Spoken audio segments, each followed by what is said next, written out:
Olá a todos, bem-vindos a esta nossa sessão, este nosso debate sobre ambiente, licenciamento e barreiras à atividade empresarial. E eu queria fazer uma pequena introdução antes de dar a palavra às nossas convidadas, que é o que é importante nesta sessão. Em primeiro lugar, a legislação ambiental. Será que a legislação ambiental cria mesmo barreiras à atividade empresarial? Bem, a legislação ambiental em Portugal é uma legislação com características muito próprias. Aliás, é uma legislação com características muito próprias e semelhantes a outros países da União Europeia. É uma legislação que provém em grande medida da União Europeia. Ao contrário do que as pessoas julgam, a maior parte da legislação portuguesa não vem da União Europeia. Não se trata de transposição de diretivas ou execução de regulamentos. Mas aqui no ambiente é assim. A maior parte da legislação vem mesmo de diretivas da União Europeia. Em segundo lugar, é uma legislação muito fragmentada. Em regra, as diretivas vão sendo aprovadas e, em seguida, os decretos-leis ou as leis vão sendo aprovadas avulsamente. Ela não está concentrada, não está uniformizada, não está consolidada. Em regra, é uma legislação fragmentada. Um diploma para cada tema.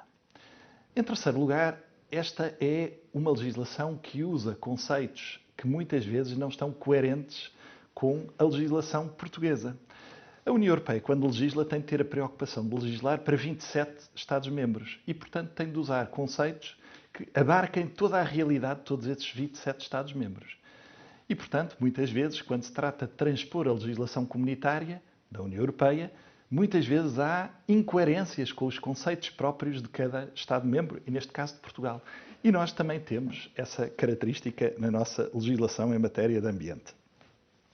Depois é uma legislação que muitas vezes na União Europeia foi preparada sem ter uma intervenção política no momento da sua concepção. Claro que teve a intervenção política da Comissão Europeia, mas muitas vezes quem está a discutir com a Comissão Europeia estes temas não são as instâncias políticas portuguesas.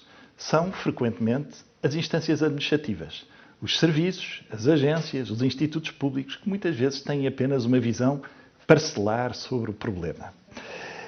E, em último lugar, é sempre uma legislação que corre o risco de gold plating. O que é este risco de gold plating? É o risco de, na transposição da diretiva da União Europeia, se fazer mais do que a diretiva exigia. É qualquer coisa que ocorre sempre que há transposição de diretivas da União Europeia. Esse risco existe sempre, não quer dizer que aconteça sempre, mas pode ocorrer. E aqui esta é uma daquelas áreas onde isto pode efetivamente suceder. Exatamente por se tratar em grande medida de uma daquelas legislações e de daquelas áreas onde as diretivas e a legislação da União Europeia é muito frequente. Mas também há boas notícias. Nós temos visto um esforço de consolidação desta legislação fragmentada. Tem havido aqui e ali esforços significativos e importantes para fazer com que os diplomas estejam cada vez mais diplomas que tratam de várias transposições de várias diretivas da União Europeia. Portanto, cada vez se estão a consolidar mais. E depois tem havido esforços importantes em matéria de simplificação e desmaterialização de procedimentos. É importante, por exemplo, o LUA, o Licenciamento Único Ambiental, no sentido da simplificação de procedimentos e de redução de custos de contexto. E é importante também o esforço que tem sido feito a nível do ambiente em matéria de desmaterialização de procedimentos e de permitir que os pedidos e a tramitação dos processos seja feita online. E realmente esses esforços têm acontecido e são realmente boas notícias. Dito isto, qual é que é o nosso tema e o nosso problema? Ninguém duvida que nós temos um problema muito sério em matéria de alterações climáticas. Ninguém duvida que temos de combater as emissões de CO2. Ninguém duvida que temos de combater a poluição nos oceanos. Ninguém duvida que temos um problema ambiental muito forte para resolver no mundo nos próximos anos. A grande questão é saber se, cada vez que nós intervimos do ponto legislativo ou do ponto da regulação, nós temos sempre de o fazer e se é inevitável que se criem custos para as empresas e para a atividade económica. Será que não há uma forma de nós conseguirmos intervir a favor do ambiente, das alterações climáticas, da redução das emissões de CO2, contra a poluição dos oceanos, a favor do ambiente, criando o mínimo possível de entraves à atividade económica das empresas? Será que isso é possível? Será que não é possível? É esse o nosso tema de hoje. O tema do ambiente, dos licenciamentos e da redução de custos de contexto ou eliminação das barreiras para a atividade empresarial. Nós temos connosco a Diana Ettner e a Cláudia Ribeiro. São duas convidadas excelentes para debater este tema e eu gostava de as apresentar. A Diana é mestra em Direito Administrativo, é advogada na Moraes Leitão, onde trata fundamentalmente de matérias ligadas ao Direito Administrativo e ao Direito do Ambiente. Foi adjunta e assessora em vários gabinetes governamentais na área da Justiça e da Presidência do Conselho de Ministros, portanto tem uma grande experiência em matéria de produção legislativa e atividade legislativa e leciona frequentemente em pós-graduações e é investigadora em vários projetos académicos ligados à produção da legislação. Portanto, não havia melhor para falarmos sobre produção legislativa, também em matéria de ambiente. A Cláudia Ribeiro não é jurista, felizmente, é engenheira química, é pós-graduada em Engenharia do Ambiente e pós-graduada em Engenharia da Segurança e da Saúde Operacionais. É consultora nas áreas de Ambiente e Segurança e é responsável pela Unidade do Ambiente e Segurança no CATIM. E o CATIM é o Centro de Apoio Tecnológico à Indústria Metalomecânica. E, portanto, é mesmo aquela pessoa que é capaz de nos dar a visão da indústria metalomecânica e da indústria sobre os procedimentos ambientais que têm de ser realizados e se realmente isto é um problema para as empresas ou não. Vamos começar com uma pergunta que eu faria primeiro à Diana, depois à Cláudia, cada uma na sua perspectiva. E a primeira pergunta que eu gostava de fazer é uma pergunta genérica. Será que a legislação em matéria de ambiente ou a prática das atividades administrativas, das entidades administrativas portuguesas, realmente criam entraves ao investimento ou não? Particularmente para a Cláudia ali em matéria de licenciamento industrial, que eu sei que é um tema que vos preocupa, e em matéria relacionada com as atividades industriais metalomecânicas. Eu se calhar começava pela Diana e depois pedia à Cláudia para responder. Diana. Obrigada, João, pela introdução e pela apresentação e pelo enquadramento do tema e, naturalmente, um agradecimento por estar aqui a debater este tema importante do ambiente, licenciamento e barreiras à atividade. Antes de responder diretamente, só uma pequena, retomando aqui uma ideia final do enquadramento, portanto, dizer que quando falamos de direito do ambiente, falamos naturalmente de uma área onde se travam grandes desafios dos nossos tempos, combate às alterações climáticas, às reduções de emissões de CO2, a poluição nos oceanos e, portanto, esse é de facto uma ideia que atravessa todo o direito do ambiente. Mas não é isso que nos deve levar a que não critiquemos e que não olhemos de forma crítica e que não façamos uma reflexão sobre a legislação que temos para compreender se ela, de facto, oferece entraves e bloqueios à atividade das empresas, até porque justamente a ideia de combater estes desafios é tanto melhor prosseguida e tanto melhor concretizada quanto melhor for a legislação, mais facilmente for apreendida e puder ser bem aplicada pelos seus destinatários. E, portanto, existe de facto a legislação ambiental tal como temos neste momento em Portugal, oferece algumas dificuldades e alguns desafios que podemos identificar. Por exemplo. E eu começaria aqui por quatro temas. Em geral, é uma legislação muito dispersa. Este também foi um tema que já falaste no enquadramento, mas que é importante referir. É realmente uma legislação bastante fragmentada. Há diversos diplomas aplicáveis à matéria ambiental, que tem que, para qualquer aplicador, uma empresa que vá operar num determinado setor, tem que ver e tem que se deparar com esta multiplicidade de diplomas e perceber quais os que se aplicam à sua atividade, quais os que não se aplicam.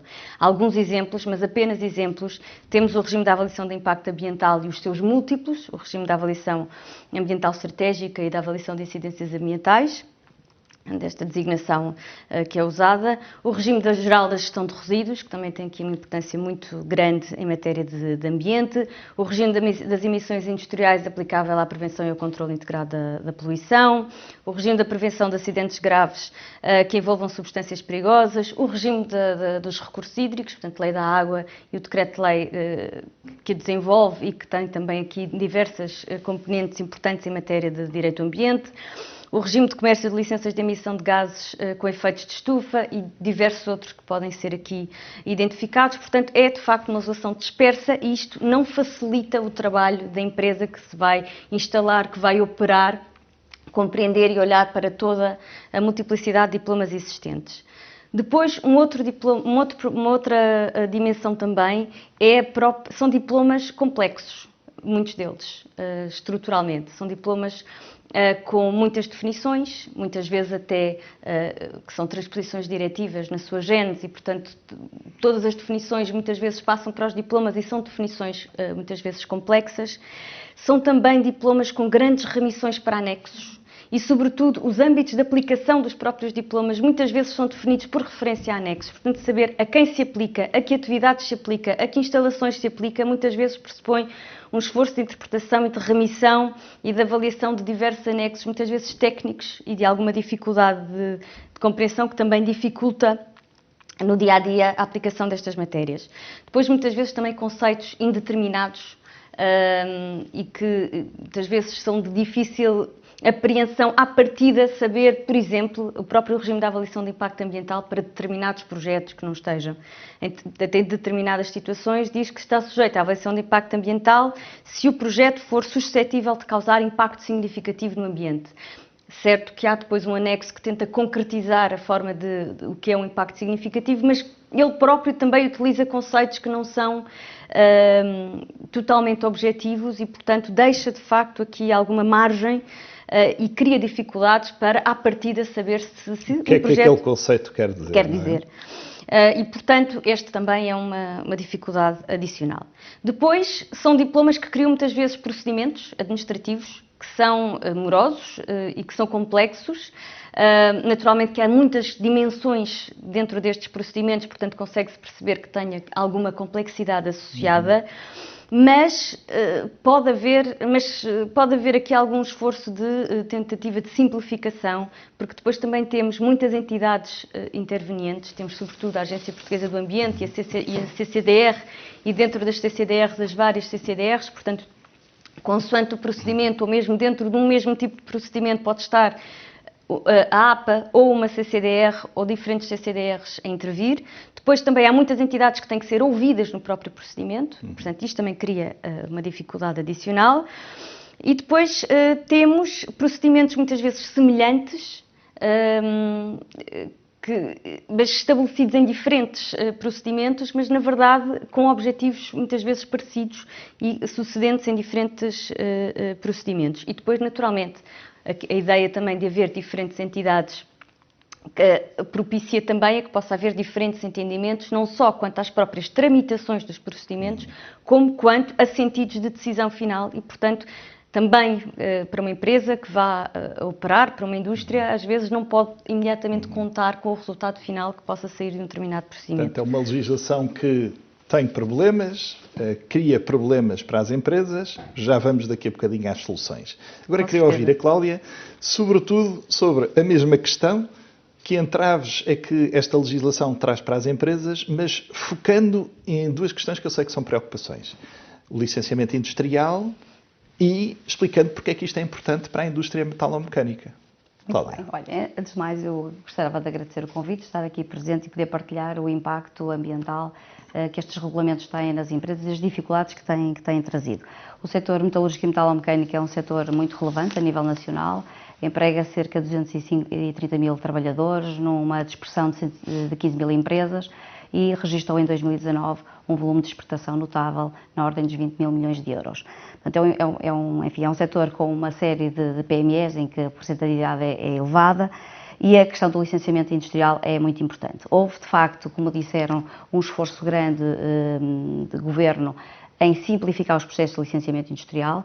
Grande parte das pequenas e médias empresas situam-se na tipologia 3 e, portanto, com processos simplificados junto das câmaras municipais e muito ágeis, o chamado licenciamento zero, em que quase na hora, após a instrução de um processo e do pagamento de uma taxa, o licenciamento está concluído, mas depois existem as outras que têm regimes jurídicos complexos, que a Diana já tocou, o caso dos procedimentos de avaliação de impacto ambiental, de prevenção e controle integrado de poluição, da prevenção de acidentes graves, operadores de gestão de resíduos e outros, que passam por processos mais complexos.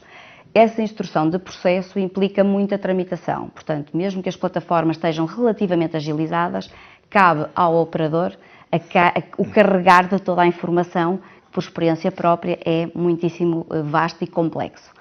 À medida que se vai carregando a informação, estamos a falar de matérias-primas, matérias auxiliares, produtos químicos, características de perigo, as fontes fixas, portanto as chaminés, etc, etc, vão despoltando separadores que vão fazendo o enquadramento nos diferentes regimes jurídicos. Isto faz com que o processo seja muito moroso e depois de toda a tramitação até ao final envolve muito tempo, para além da questão das empresas que estão sujeitas a regime de avaliação de impacto ambiental, que o próprio estudo de impacto ambiental, a sua consulta pública e o fecho do processo é relativamente demorado. Eu gostava de alertar, e consideramos que tem sido um dos entraves grandes às empresas e ao investimento e à progressão, que tem a ver com as alterações. Portanto, mesmo neste processo tanto fechado, e retomando se calhar um grosso de empresas que existe, relativamente à prevenção e controle integrado de poluição, em que este processo é culminado com um título único ambiental que compila todos os requisitos que são aplicáveis àquele operador.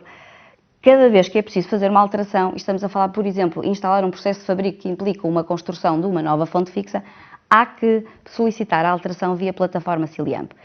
Este processo de alteração vai correr, temos processos que estão a decorrer há anos, sem decisão ainda, e se a empresa quiser, a qualquer momento e com as dinâmicas do dia-a-dia, alterar e proceder a outra alteração, não tem forma de o comunicar.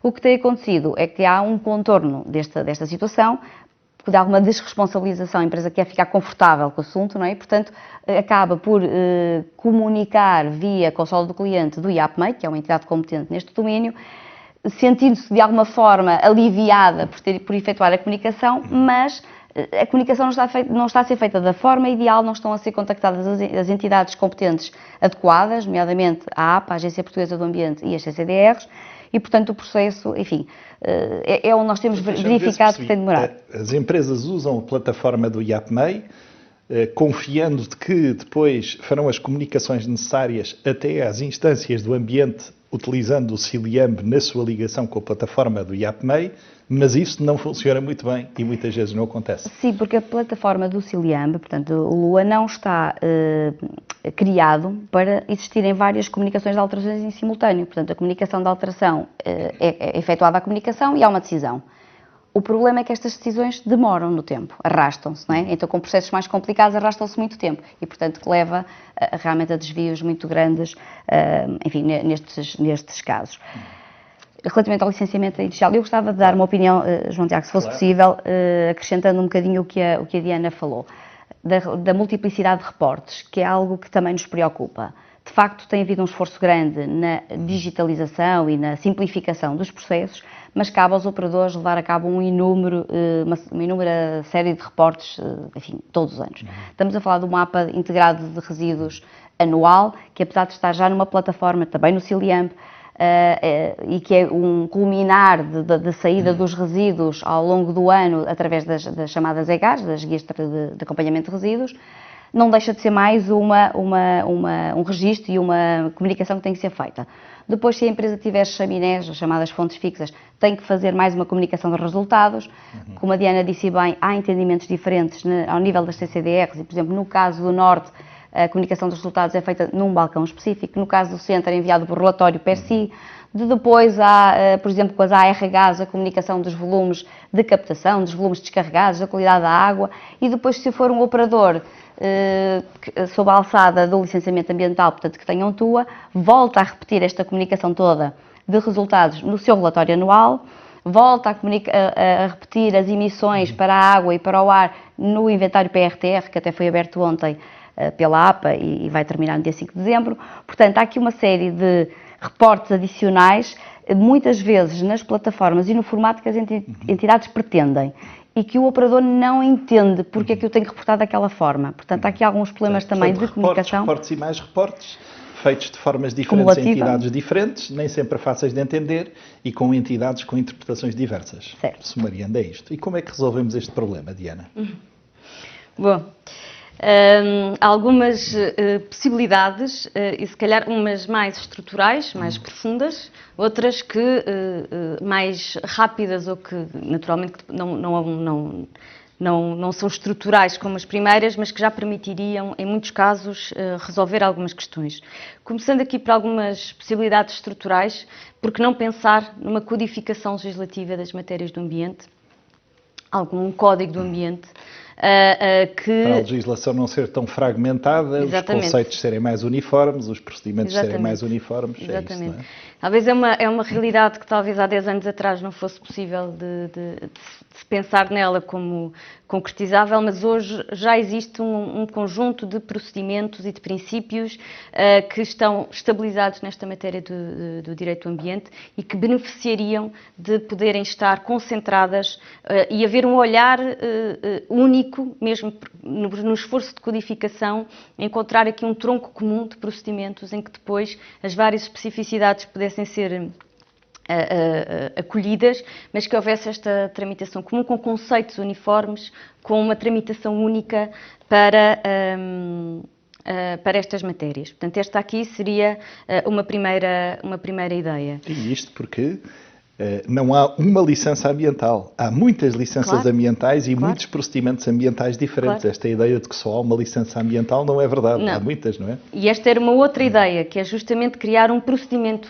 ambiental único. Naturalmente que isto poderia, perfeitamente, a ideia de uma codificação e também de um procedimento ambiental único que pudesse culminar num título único, portanto uma licença ambiental única em que as várias dimensões estivessem refletidas, mas um verdadeiro título único, porque de facto nós hoje temos o título único ambiental, mas o título único ambiental na verdade acaba por ser, com todas as vantagens que tem e trouxe de facto já uma grande simplificação para estas matérias, mas acabam por ser lá colocados os vários títulos que continuam a ser exigidos nos diversos procedimentos, portanto não os substitui, concentra-os. E aqui estaríamos a falar de criar um verdadeiro procedimento ambiental único, em que cada operador lidasse apenas com uma entidade, faria o diálogo com essa entidade, em que todas, naturalmente, depois todas as dimensões daquela exploração, do estabelecimento, da indústria, do que estivesse em causa, fosse refletida. A taxa única já existe hoje, com o título único ambiental, mas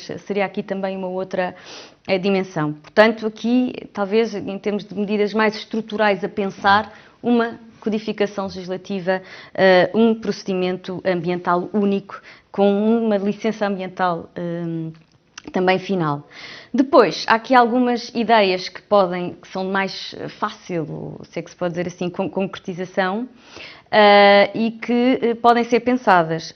Aqui já esta ideia da multiplicidade dos reportes, porque não, por exemplo, pensar num sítio único onde as empresas fossem colocando a informação toda sobre a sua atividade e os vários reportes que tivessem que efetuar a nível de emissões para o ar, para a atmosfera, água, até se houvesse algum controle de execução de medidas de declarações de impacto ambiental, e depois fossem as próprias entidades que fossem buscar e recolher aí, consultar a informação necessária para a monitorização e para a fiscalização que têm que fazer. Mas em vez de serem produzidos tantos relatórios quantos os regimes jurídicos aplicáveis e quantas as entidades que os pedem, haver um local único e a informação ser logo aí consultada pelas diferentes entidades. Depois aqui também uma referência ao mecanismo, ao nível de procedimento administrativo das conferências procedimentais deliberativas. Aliás, foi recentemente aprovada na Assembleia da República, já promulgada pelo Sr. Presidente da República e aguardando publicação, um diploma que simplifica procedimentos administrativos e que cria um regime transitório que justamente consagra este mecanismo da Conferência Procedimental Deliberativa, que permite que no âmbito de determinados procedimentos que envolvam a audição e as pronúncias e pareceres por parte de diversas entidades, que sejam ouvidos no mesmo momento, numa reunião em que todos os que estão presentes têm que ter poderes para representar e vincular as entidades em questão, cuja ausência implica um estar de acordo com a pretensão em causa e, portanto, substitui, por um lado, substitui a necessidade dos vários procedimentos e dos vários pareceres e dos prazos associados, e também obriga e cria um local para que as diferentes entidades e os diferentes interesses e os diferentes valores que essas entidades representam, que têm que estar e que têm que ser ouvidos no procedimento, possam discutir, tenham um local para discutirem. Deixa-me ver se percebi. É a possibilidade / a obrigação até Sim, obrigação. De a decisão ser tomada em conjunta, sem haver cada entidade a pronunciar-se para seu lado e sem haver cada entidade que emite uma licença ou um parecer para seu lado. Exatamente. Portanto, tudo é decidido em conjunto nesta conferência Exatamente. procedimental. E não há um mas? Há um mas. É que estas matérias do ambiente seriam uma matéria muito importante para ter esta figura, mas temos que ver se essa publicação em Diário da República, quando o diploma sair, mas o que está previsto é que o regime de avaliação de impacto ambiental e o regime de avaliação estratégica estejam excluídos do âmbito de aplicação desta lei. E, portanto, as conferências procedimentais deliberativas não podem ou não têm lugar portanto, uma de empresa forma que precisa obrigatória. de uma licença de construção, de uma licença ambiental, de uma licença para a emissão de resíduos, vai beneficiar Exatamente. deste regime, a decisão vai ser tomada em conjunta, Exatamente. vai ser mais coerente e não há emissão de pareceres avulso, mas quando seja necessária a avaliação de impacto ambiental, Ou a isso avaliação tem ambiental de se estratégica, realizar sim, fora. fora. Há só um conjunto de questões que eu acho para os quais não deste solução, que são questões às vezes mais de aplicação da lei e não da alteração da lei. Sim. Por exemplo, eu sei que a Cláudia tem uma preocupação com as questões relacionadas com os resíduos e a desclassificação de resíduos, que é uma questão mais de execução da lei e menos da alteração da lei, não é, Cláudia? Completamente. Obrigada por tocar nesse tópico. De facto, é algo que nos tem vindo a preocupar. Para ter uma ideia, portanto, tudo aquilo que é considerado que a empresa não tem intenção de se desfazer à luz da legislação é considerado resíduo. Eu gosto de dar casos práticos para que todos se entendam. Por exemplo, uma empresa de louça metálica compra chapa, corta uns círculos na chapa para fazer a conformação posterior da panela e daí sobram umas aparas, não é, que são matéria-prima, ou podem ser matéria-prima, para a produção de materiais de menor dimensão. Estamos a falar até das próprias asas da panela ou das pegas. Mas este procedimento de entregar estas aparas ao vizinho do lado para poder fazer essa produção, que é um parceiro de negócio, não é possível à luz da legislação. Porquê? Porque este tipo de apara é considerado resíduo e, portanto, o vizinho ou a empresa parceira terá que ser uma empresa gestora de resíduos. Portanto, nós temos vindo a debater muito por isto porque nós não consideramos que isto seja um resíduo todo. Isto Mas é um isso até subproduto. prejudica a ideia de economia circular e de recuperação dos materiais para os reaproveitar, não é? Vai muito contra aquilo que nós todos estamos a fazer um esforço em termos da promoção da economia circular, muito, e temos outros exemplos, por exemplo, tintas, uma pintura eletrostática com uma tinta, um nível de qualidade que é exigido para a indústria automóvel, em que, a partir de determinado momento, essa tinta em pó não pode ser replicada nesta empresa, mas pode ser aproveitada para revestimentos em empresas onde o nível de qualidade não seja tão exigente. Este procedimento não pode ocorrer a partir do momento em que o destinatário não é um operador de gestão de resíduos. Existe um processo de desclassificação de resíduos, que é um processo algo moroso, algo complexo e que envolve um pagamento de uma taxa de cerca de 5.000 euros. Até à data, já passaram muitos anos desde essa possibilidade, só existem 22 subprodutos autorizados, digamos assim, e este processo não devia acontecer, não é? Portanto, nós consideramos que então somos, o setor do metal é o setor, enfim, privilegiado na economia circular e, portanto, há aqui uma série de materiais que são materiais e matérias-primas para outros setores, ou para o mesmo setor, para outro tipo de empresas, e que deviam, de alguma forma, ser facilitadas. E como é que se resolvem, Diana, estes problemas de aplicação e execução da lei? Não necessariamente a alteração da lei, mas outras alterações que precisamos de fazer para que não aconteça este absurdo de uma empresa querer ter um procedimento ambientalmente mais adequado, mas depois não o poder fazer porque continua a encarar-se aquele resíduo como apenas um resíduo e não algo que pode ser reaproveitado. Claro, aqui esta também era outra das questões que eu acho que se tem que pensar, que é olhar para os âmbitos de aplicação destes diplomas, designadamente o regime geral da gestão de resíduos, e olhar para o conceito de resíduo e eventualmente rever este conceito de resíduo, depois também os procedimentos de desclassificação dos próprios resíduos, mesmo também, por exemplo, ao nível dos títulos de utilização de recursos hídricos, também muitas vezes aplicam-se e têm um âmbito de aplicação que pode ser demasiado vasto. Portanto, também seria outra das áreas onde poderia haver aqui um esforço de revisão da própria âmbito do diploma para coordenar e para haver aqui uma ideia mais que consiga conciliar todos aqui os interesses em presença nesta área. Portanto, nós vamos ter de atuar a nível da legislação, a nível da aplicação da lei pelas entidades administrativas e a nível da União Europeia. Também devemos atuar ou não? A nível da União Europeia, bem, retomando aqui também uma das ideias iniciais, não há dúvida que nestas matérias de direito do ambiente, grande parte da legislação é transposição de diretivas ou aplicação direta de regulamentos da União Europeia. E, portanto, esse é um facto e é uma realidade, e nós sabemos também que a própria legislação da União Europeia em si mesma é uma legislação complexa também ela. Agora, não há que esquecer que a legislação da União Europeia é uma legislação criada para 27 Estados-membros e, portanto, às vezes é mesmo difícil fugir de alguma complexidade. Agora, na transposição que se faça e na aplicação que se faça, conseguimos e temos mecanismos para tentar simplificar. E aqui, por um lado, uma das ideias também que já foi referida é ao nível, portanto, antecipar o momento da dificuldade, antecipar a complexidade e, portanto, ter onde se discutem as diretivas e os regulamentos, portanto, ao nível da União Europeia, ter desde logo aí uma negociação com alguma direção política e já com algumas instruções mais de acordo com a ideia de evitar estes excessos depois e evitar esta complexidade no próprio momento da negociação dos atos jurídicos da União Europeia, nomeadamente ao nível da representação permanente portuguesa ou outras formas que se encontre. Por outro lado, depois no próprio processo de transposição desse direito da União, na aplicação, haver a tal ideia de controlar o gold plating, portanto, aquela camada adicional de burocracia que a legislação nacional pode colocar por cima ela própria de uma diretiva. É preciso ter grande cautela com isso.